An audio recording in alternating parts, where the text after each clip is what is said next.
반갑습니다. 6주차 마지막 강의 6-3 리더의 영향력 형사와 감성 리더십에 대해서 수업하도록 하겠습니다. 6주차 마지막 강의인데요.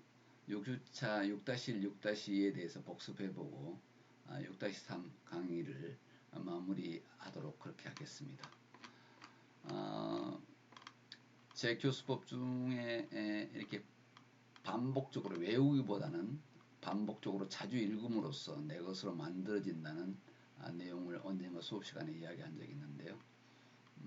여러분들이 이 강의를 들으면서 자연스럽게 애우지 않아도 익혀지기를 기대해 보겠습니다.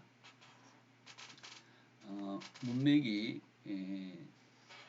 연결이 중간에 잘리기 때문에 이렇게 부분 동작을 하고 전체 동작을 다시 한번 살피고 부분 동작을 보고 전체 동작을 살피는 그런 내용으로 전체를 연결해 가도록 그렇게 하겠습니다.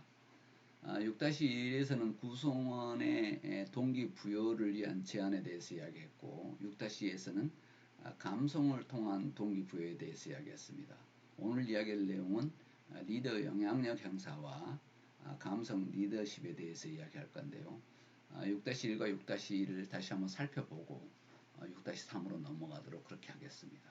그래서 한 주차의 내용을 한번 전체 둘러보는 걸로 그렇게 하겠습니다. 동기부여를 구성원의 동기부여를 위해서는 7가지를 이야기하는데 첫 번째 9가지를 이야기하는데 첫 번째 개인차를 인정해라는 거죠. 구성원의 조직 구성원들은 다 똑같지 않다. 그래서 그들이 다른 욕구, 태도, 성격, 다른 중요한 개인적인 특성을 가지고 있음을 경영자는 알고 있어야 된다는 것입니다. 그 다음에 두 번째는 사람을 직무에 매치시켜야 동기부여에 좋다 하는 내용입니다. 그래서 높은 성취 욕구를 가진 사람에게는 적절한 도전적 목표와 자율성, 피드백이 주어지는 직무를 줘야 된다 하는 내용입니다. 그래서 모든 사람이 높은 자율성, 다양성, 책임을 주는 직무에 동기부여되지 않는다는 것도 기억할 필요가 있다. 그래서 어떤 사람은 높은 성취 욕구를 가진 사람한테는 적절한 도전적인 목표가 필요하고 자율성도 필요하지만 어느 경우는 독재적인 리더십을 발휘할 필요도 있을 때가 있기도 한다는 것이죠. 그 다음에 목표를 이용하라는 것인데 특정 목표를 가지고 목표 달성을 위해서 올바른 방향으로 잘 나가고 있는지 피드백 해줘야 된다 하는 내용입니다.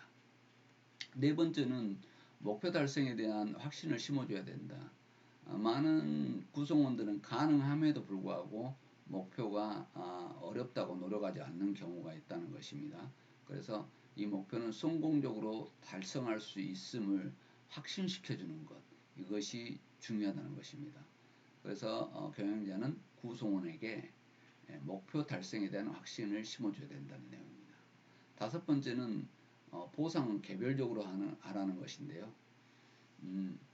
구성원의 개인차를 파악해서 급여, 보상, 인정, 원하는 지위, 자율성, 참여도 등의 개인에게 맞도록 해야 된다는 것입니다. 여섯 번째는 성과와 보상을 연결시켜야 된다는 내용인데요. 성과에 대해서 그에 상응하는 보상을 주어야 효과가 있다 하는 내용인데 내재적 보상과 외재적 보상의 균형을 이루어야 된다 하는 내용입니다. 일곱 번째는 시스템의 공정성 점검인데요. 사람들은 본인이 투입 대비 산출물에 대해서 공정해야 된다고 생각합니다. 그것을 다른 사람하고 비교해서 공정한가를 본다는 것이죠. 여덟 번째는 구성원에게 지속적인 관심과 배려를 표현해야 된다 하는 내용인데요. 자신들을 돌봐주는 경영자를 위해서 더 열심히 일을 하더라는 것입니다. 그래서 구성원에게 이벤트성으로 끝날 게 아니라 지속적인 관심과 배려를 표현해야 된다 하는 내용입니다. 그 다음에 아홉 번째는 금전을 무시하지 말라는 내용인데요. 사람들은 금전적 욕구를 충족시키는 것은 상당히 누구나 중요하게 생각을 하고 있다. 그런데 금전적인 것 중요하게 생각해야 되고, 그렇다고 해서 감성적인 것을 또 무시해서는 안 된다는 내용입니다. 모든 것을 금전적으로 했을 때는 굉장히 어려움을 호소할 수가 있다는 거죠.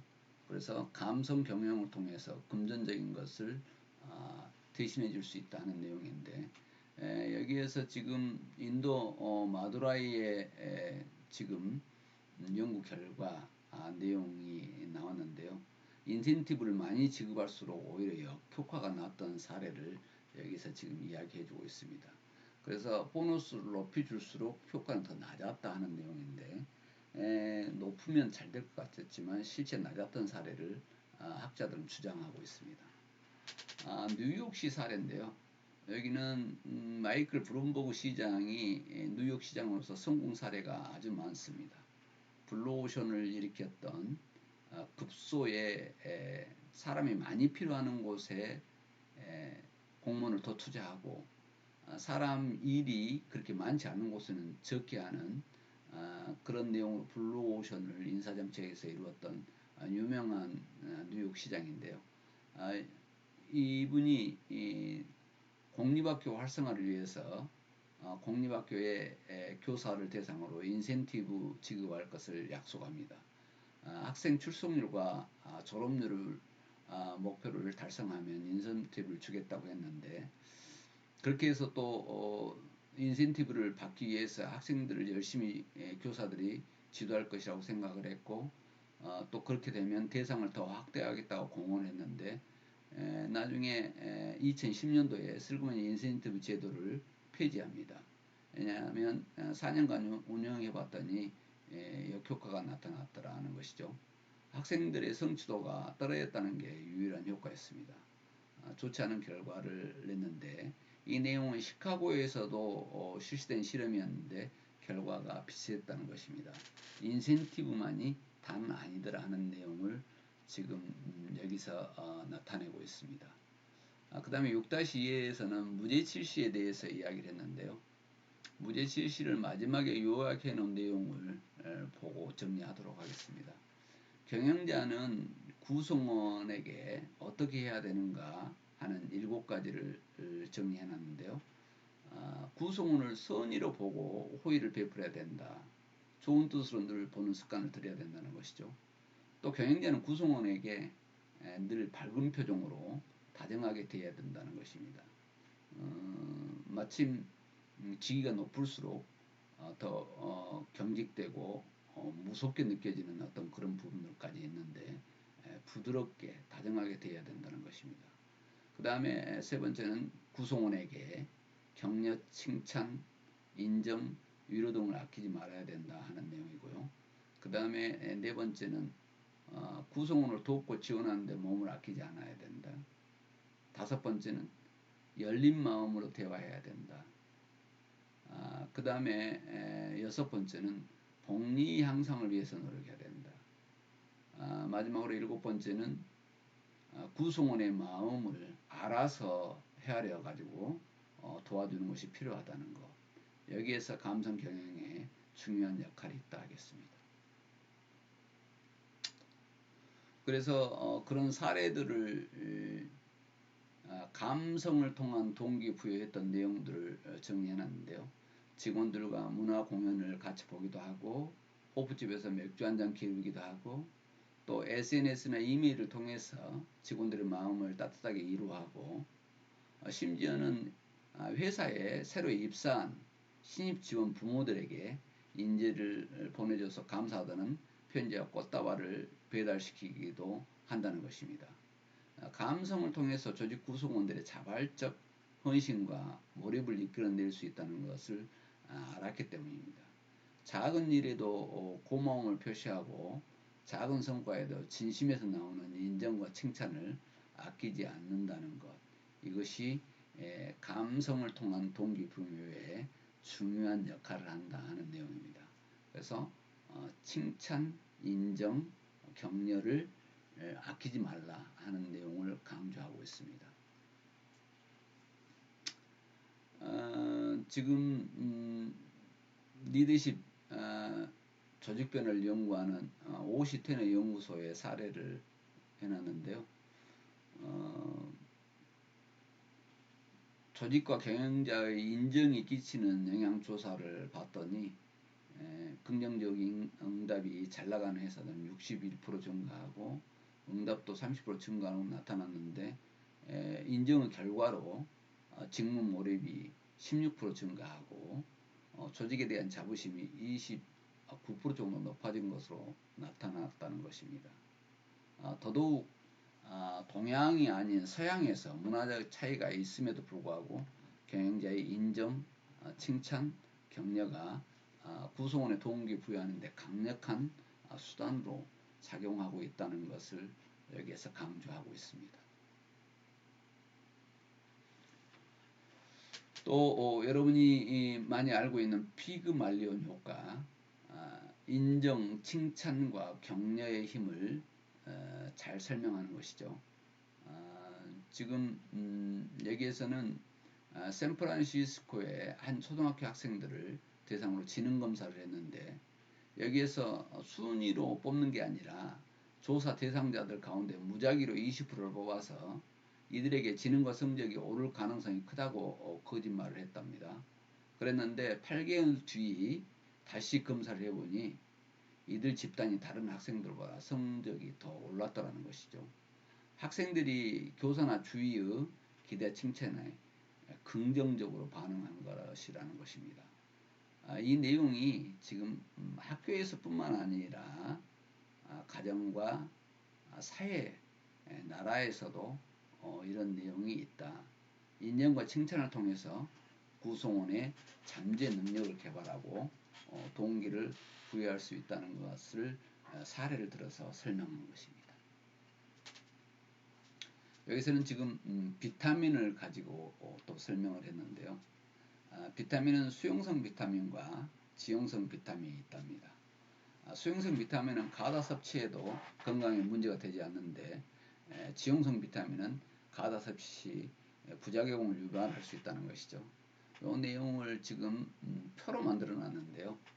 조금 세부적인 사례가 있기 때문에 이 표를 다시 한번 보도록 하겠습니다.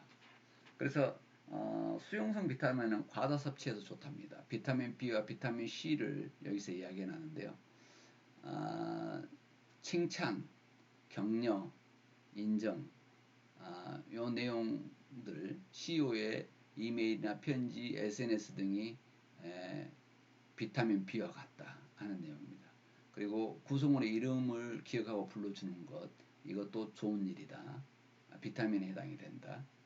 그 다음에 구성원 책상에 감사와 격려의 메시지를 적어 올려놓는 것, 또 경영자의 자필 메시지가 들어간 책을 선물하는 것, CEO가 깜짝 방문해서 통화 럭키콜을 해주는 것, 이런 것들이 활기차고 건강한 조직 문화를 형성하더라 하는 내용입니다. 그 다음에 비타민 C는 자율복장 출근하게 하는 것, 이것 굉장히 직원들한테는, 종업원들한테는 중요한 내용이죠.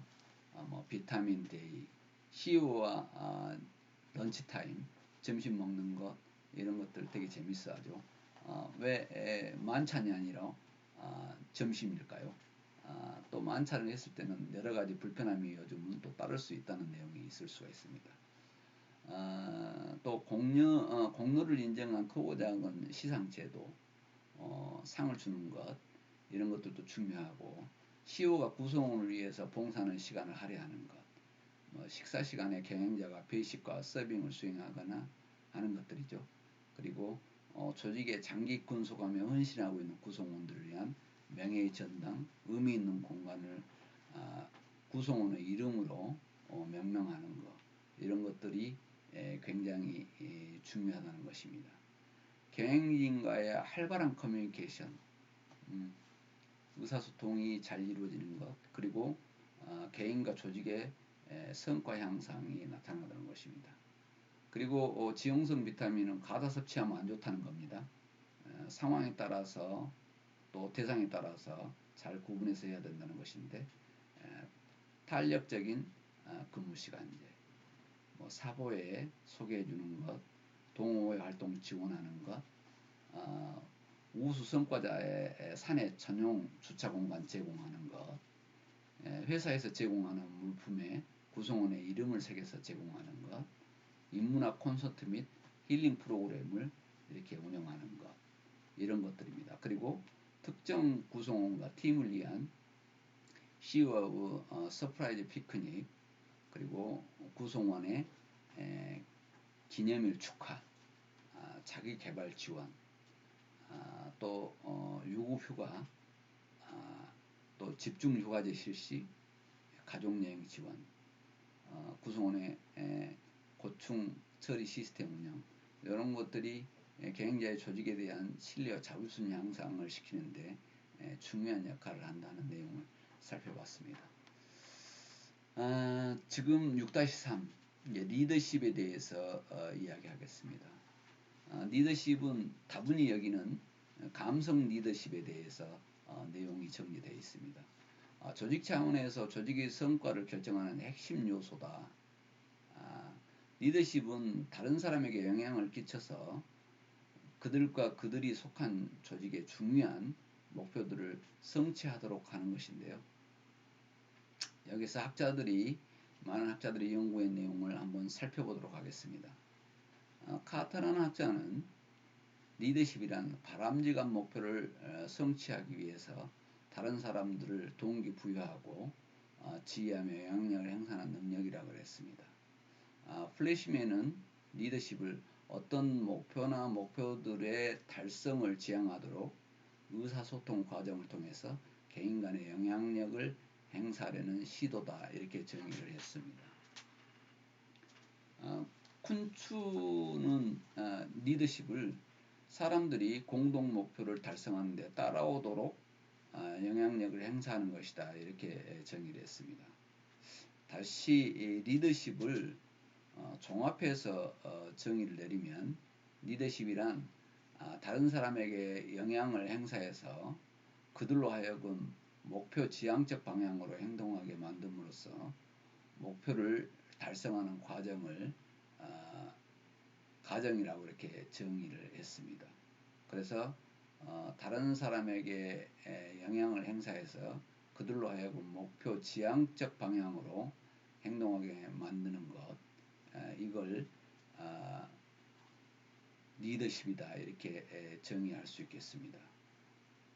리더들은 주로 타인을 설득하고 또 고무시키고 동기를 부여하고 또 그러면서 유익한 변화들을 앞장서서 솔선수범하는 등의 활동을 해야 된다는 것입니다. 그래서 감성 리더십, 이 내용은 동기부여하는 것, 이 내용에 상당히 중심을 두고 있다 하겠습니다. 리더의 영향력 행사인데, 리더는 조직 목표를 달성하기 위해서 리더십을 통해 영향력을 발휘하고 있다고 봐야 되겠죠. 그런데 크게 강압적 방법과 비강압적 방법으로 구분할 수 있습니다. 리더십의 강압적 방법이란 리더의 지휘 권력의 기초에서 이업이나 벌 또는 부정적 보상 방법 등을 활용해서 리더가 원하는 행동을 하도록 하는 것을 이야기합니다. 그래서 수직적 관계에서 주로 많이 이루어지고 있죠. 지휘 권력은 조직 중심적 권력으로 직무를 맡은 사람과 관계없이 그 직위 자체로 인해서 부여받은 권력을 말합니다. 그래서 조직, 지위, 공식 집단 등 밀접한 관련성이 있고, 권력 원총 중에서 강압적 권력, 보상적 권력, 합법적 권력이 여기에 해당이 된다고 하겠습니다. 리더의 영향력 행사인데요. 지휘 권력은 중심성, 유연성, 가시성, 관련성 등 4가지에 의해 결정된다, 이렇게 보고 있습니다. 중심성은 정보의 원천으로서의 역할을 수행하는 것, 이게 중심성이고요. 유연성은 직위상 자유재량권이 높은 것, 이게 유연성입니다. 그 다음에 최고 경영자나 상사의 조직에 영향력이 있는 구성원, 그 다음에 공식적인 접촉 기회가 빈번하는 가시성, 관련성은 조직의 핵심 목표와 문제를 다루는 활동을 중심적으로 수행하는 것, 이게 관련성인데요. 리더는 정보 원천으로 역할을 수행해야 되고, 직위상 자유재량권을 유연성 있게 정리해 가야 되고, 또 공식적인 접촉 기회를 많이 갖고, 중요한 것은 핵심 목표와 문제를 다루는 활동을 중심적으로 수행했을 때 리더로서의 영향력이 발생한다 할 수 있겠습니다.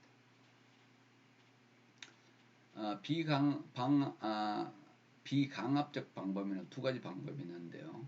첫 번째는 공유된 목표 달성의 구성원 자신들에게도 최선 이익이 된다고 믿도록 리더가 부하에게 영향을 미치는 것입니다. 구성원들에게도 이익이 된다는 것을 부하 직원들한테 이렇게 보여주는 것이죠. 두 번째는 감성적이고 가치 지향적인 측면에 호소하는 방법인데, 이기적인 이해관계를 기꺼이 희생하고 영감과 열정을 갖도록 부하들을 고무시키는 방법입니다. 비강압적 방법은 개인적 권력으로도 표현이 되는데요. 이런 권력은 개인적인 독점적 정보를 가지고 있는 리더여야 되고, 그 다음에 전문 능력이 있어야 되고, 또 개인 스타일에 의해서 발생이 된다고 하겠습니다. 그래서 권력 원천은 중고적 권력과 전문적 권력이 개인적 권력과 관련이 있다 하는 내용입니다. 그래서 개인적 권력은 조직 내의 직위와 관계없이 그 개인 자체로 인해서 발생하는 권력이기 때문에 굉장히 가치 있다고 하겠습니다. 그래서 강압적이 아니어도 직위와 관계없이 가질 수 있는 것은 어떤 독점적 정보력이라든가 아니면 전문 능력, 그 분야의 전문 능력, 그리고 개인의 스타일에 의해서 발생이 된다는 것입니다. 따라서 권력의 원천은 중고적 권력과 전문적 권력이 개인적 권력과 관련이 있다 이렇게 생각하면 되겠습니다. 전문성이 있어야지 리더가 또 전문성이 없었을 때 문제가 되겠죠. 또 리더는 늘 더 따끈한 정보를 보유하고 있는, 그래서 부하들에게 알려줄 수 있는 그런 것들이 있어야 되겠죠. 그러면 조직을 떠나서도 개인적인 권력이 자동으로 생길 수 있는 개인적 권력 결정 요인인데, 다시 이야기하면 전문성이 있어야 된다. 두 번째는 개인적 매력이 있어야 된다. 세 번째는 노력이 있어야 되고 합법성이 있어야 된다는 것입니다. 그래서 과학 관련 지식과 경험이 많은 전문성이 있어야 됩니다. 두 번째는 개인적인 매력입니다. 사교적인 성격이기도 하고 부하들과 잘 어울리는 어떤 개인적인 매력이 있어야 되겠죠. 그 다음에는 업무 수행과 관련해서 지속적인 노력이 필요하다. 업무 수행을 하는데 어떤 노력을 하는가, 노력이 필요하죠. 그 다음에 조직의 목표 달성을 위한 적극적인 행동, 이런 내용은 합법성이라 하겠습니다. 그래서 리더는 전문성이 좀 그 분야에 있어야 되고, 직원들과 잘 어울려야 되고, 그리고 업무 수행과 관련해서 지속적인 노력하는 모습을 보여줘야 되고, 또 조직의 목표 달성에 위해서 적극적으로 행동하는 모습을 보여줘야 지금 리더로서의 개인적 권력이 강화된다는 것입니다. 그래서 이런 개인적인 권력을 강화하기 위해서는 전문적 지식과 스킬을 개발해야 되고, 또 직원들과 친밀감과 존중을 표현함으로써 개인적 매력을 형성해야 되고, 신뢰할 만한 사람이라는 인상을 형성하고, 조직의 핵심 가치와 일치하는 행동과 의사결정을 하는 것이 중요하다 하는 내용입니다. 감성 리더십. 이 감성 리더십이란 자신과 상대의 감성에 대한 이해를 바탕으로 관계 형성을 하고 또 유지해 가는데, 상대로부터 공감을 얻어내고 또 공감을 받은 구성원들이 열정을 바쳐 직무에 몰입하게 함으로써 높은 성과를 창출을 가능하게 하는 리더십을 이야기합니다. 그래서 그 전에 지금 배웠던 내용들을 다시 한번 지금 함축해서 이야기한 거죠. 자신과 상대의 감성을 이해하고 그리고 상대로부터 공감을 얻어내서 그 다음에 공감을 얻어내고 나면 직원들이 직무에 몰입하고 그래서 높은 성과를 창출하게 하는 것이 리더십이다 하는 내용입니다. 감성 리더가 되려면 전문적 지식과 감성 지능을 갖추고 있어야 된다 하는 것인데, 감성을 긍정적으로 이끌 수 있는 능력을 갖춰야 된다는 것입니다. 역사적으로 훌륭한 리더들은 기술적 인지적 능력과는 다른 감성 지능 능력을 가지고 있었다는 것이죠. 그래서 감성 리더십의 중요성을 여기서 강조하고 있습니다. 근데 감성 리더십은 자신의 내면을 깊이 성찰하는 데부터 시작한다고 보고 있는데요. 부하 직원들의 감성 및 욕구를 이해하고 배려해야 되고 그 안에서 공통 목표를 달성해내는 것입니다. 그래서 높은 성과를 창출하고 또 신명나게 일할 수 있는 조직 문화를 형성하는 것이 감성 리더십이라 하겠습니다. 지금 감성 리더십에 대해서 콜먼, 보야티스, 맥키투는 감성 리더십 이 책에서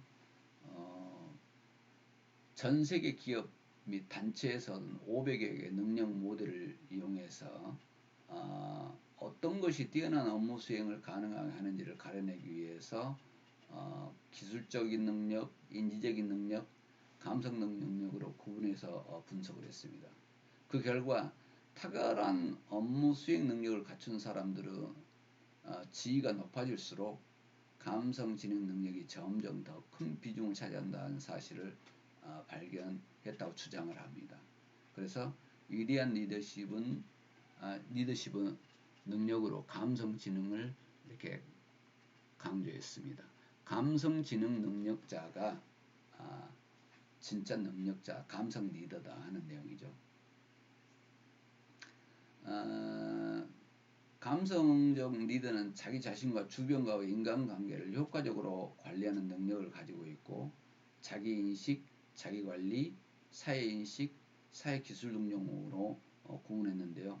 자기인식 능력이 있어야 되고 자기관리 능력이 있어야 되고 사회인식 능력, 사회적 기술 능력 이런 것들이 탁월한 리더를 의미하더라 하는 내용입니다. 여기에서 지금 리더십의 유형에 따른 감성 능력을 표로 나타냈는데요. 강제형, 권위형, 우호형, 민주형, 선도형, 코치형인데 업무 방식, 말하는 스타일, 내재는 감성 능력, 해당 스타일, 성공하는 경우, 또 조직 풍토에 대한 영향력에 대해서 일목요연하게 표로 정리했습니다. 이 내용을 참고적으로 여러분이 보면 되겠습니다. 6주차 6-3 강의를 여기서 마치도록 하겠습니다. 늘 이야기하지만 저도 여러분이 없는 상태에서 강의가 되게 힘듭니다. 여러분은 얼마나 더 힘들겠습니까? 비대면 강좌 듣느라고 고생 많았습니다. 여러분 수고했습니다.